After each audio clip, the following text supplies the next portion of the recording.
السلام عليكم ورحمة الله وبركاته، بناتي وحبايبي وأصحابي. آه الكبدة والكلاوي احنا نعملها ازاي بقى؟ تعالي معايا اوريكي احلى فصين توم ياخد التشويحة الحلوة دي ويدوني الريحة الجميلة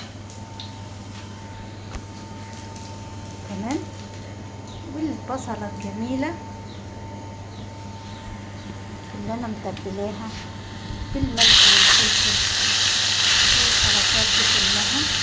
انا مش هحمرها، انا بس هديها صدمة كده اهو عشان الباقي هنزله على الوش.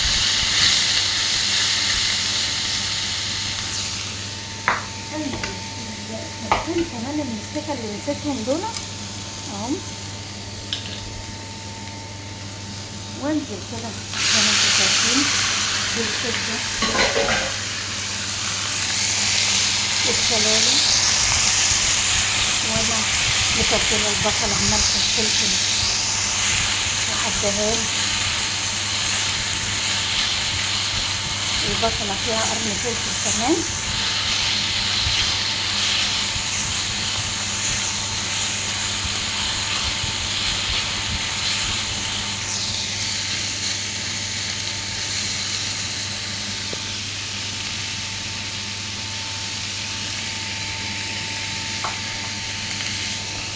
اللهم صل وسلم وبارك عليك يا حبيب الله. بس انا المستكه ديت والحدان عملوا شغل كده حلو مع فصين الثوم.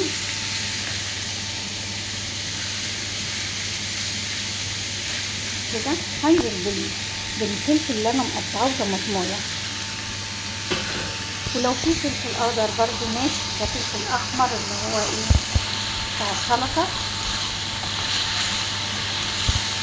وبرضو الفلفل اللي هو ايه الاخضر يحمر عادي برضو كده.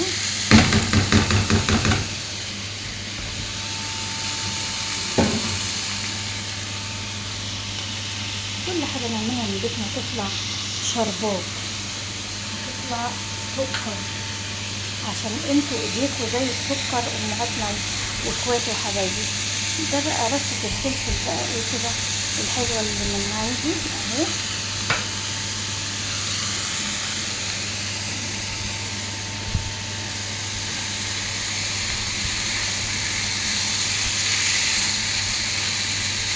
كان في ناس بيحبوها مستوية يعني، بس ايه لا خليه اهو رشة الماء.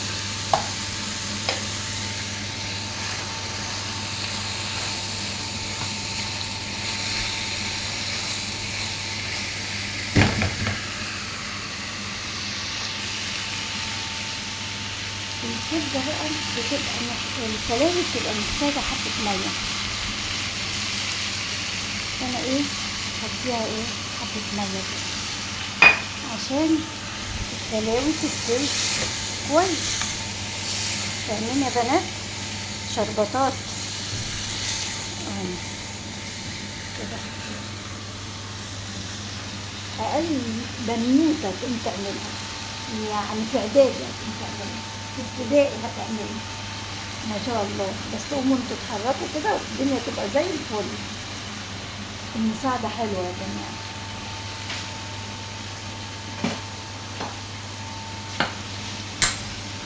انا كمان عايزة اديها بقى ايه رشة قرفة. الله الله الله.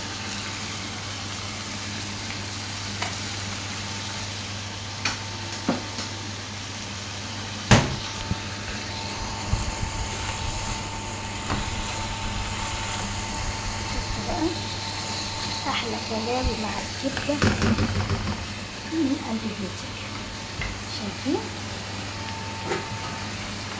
وقبل ما اغطيها هديها برضو بس ميه ملح.